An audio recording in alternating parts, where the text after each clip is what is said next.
All right, hey, floor pan is installed here on Project Mockingbird. It's just too cold to open the door, so we're gonna work on putting together my trunk floor frame rails on my frame rail jig here and get that assembly put together so when it does warm up and I can open the door, I'm gonna drop the floor out of the back of this whole bird. Now this is frame rail jig 2.0 because the first one had to go on a road trip and never came back. Frame rail, it's not overly complicated. I got 3 fixed points here. There's a hole drilled right here, which matches up the spring shackle, which lines up dead on with that hole right there. Put a 3/8 bolt right through it, put a nut on it, sandwich it down. I got a support in the center that kind of keeps it separated this way in the height, and on the rear, I just go through the spring shackle with my little tie down there, the little ears there, tighten it up to the frame rail jig. Now I got, I guess the end result, I fabricated this off of old Twisted Bird here. Well, that might be kind of a scary situation because we know that thing was hit. So I left all those sides basically loose. The driver's side was my point of reference.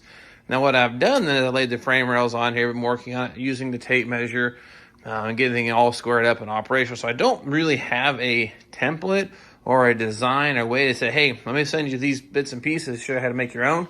Because I basically used the car and then to tape measure and measurements to get it final assembled. So unfortunately, I can't share the design with you, but what I did was basically built it off of the car and then compared it to not the GM factory spec book because their spacing is wrong and some other dimensions I've learned from these cars measuring directly off the car are not correct. So a good friend of mine up there in Lake and Lodge Garage, Mike, he actually took a 67, but a very methodical process of measuring everything. He shared those dimensions with me, and I do have those, and they seem to work pretty good to get things dialed in. But enough of this. Let's get back to this. I'm going to drop frame rail 1 and 2 on, bolt them in place, and we'll flip this thing over and see how it fits.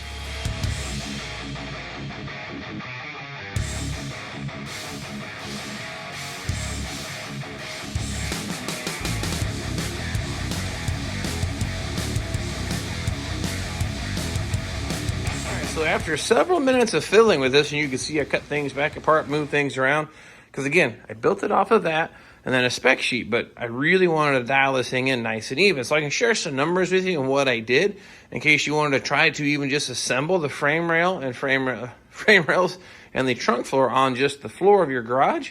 It could be done. So I'll share some of what I learned. It may help you out. But again, yeah, my favorite stuff here, tape, masking tape. Works out great because it follows the contour, stays in place. You can reverse the image. But my tight corner here would draw a straight line coming together with the intersect. That's going to be 0.1. Bring the thing straight back. Leading edge of the trunk floor, 19 3/4 inches. I even marked the inside of the fold just in case it wasn't dead on.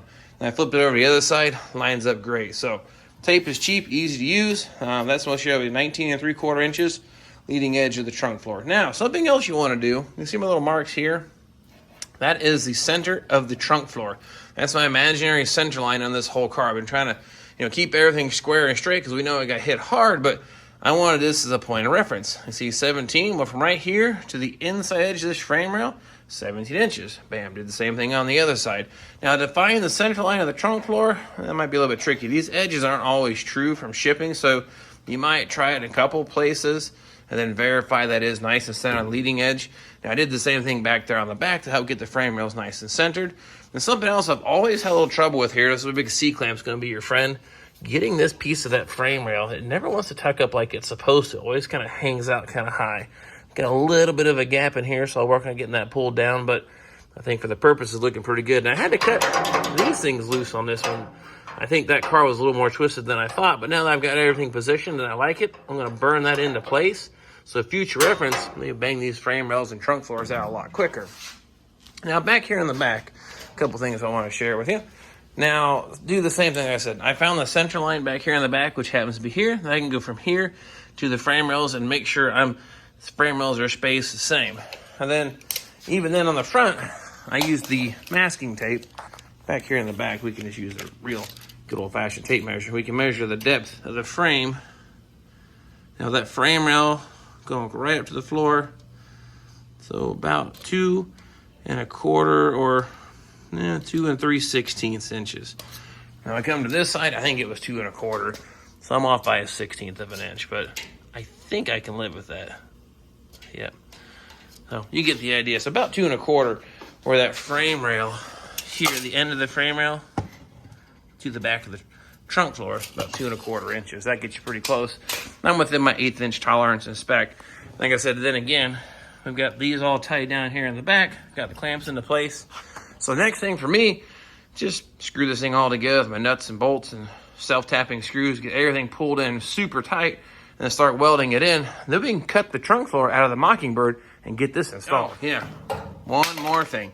This hole here and this hole here. Now this is the reason why I went with the OER brand trunk floor, because as much as I love AMD, they don't put these on there. And what that is, let me show you. Up underneath here, you will see another panel welded to the underside of the trunk floor. That's only if you have a convertible. That's where that cocktail shaker vibration dampener mounts to the floor. Now those panels alone, if you buy them separate, $300 for a pair, or buy the entire trunk floor with them already on it for $400. So do what you want with that information. Building a convertible, 69, I should say. Buy the OER trunk floor and get those pieces already installed. Because there's a good chance those are missing, damaged, twisted, who knows, or left off from a previous repair. I like having those mounts into place. It's the cheapest way to do it. It's effective. And then I'll probably actually salvage them off this car and use them for another project later on, because I think they're okay. But just in case, I wanted to go this way and have a nice trunk floor. So go work on getting that thing cut out. And of course, this is tight quarters. This is like a 2-car garage like you will have at home. Use your space wisely. So you may have a huge pile of parts like that. It's what it is. I hate it. It's what, but hey, it just happens. Now the goal is, once I put the car back together, that all disappears. If not, it's a really cool piece of artwork, right? It's a Firebird in pieces on kind of display, but whatever. Making rambling on. But I'm gonna weld that all together. I'm not gonna drag you along for that. I think that's pretty self-explanatory. I showed you where to clamp it, how to space it. I can share with you the dimensions that I have that my buddy Mike there gave to me.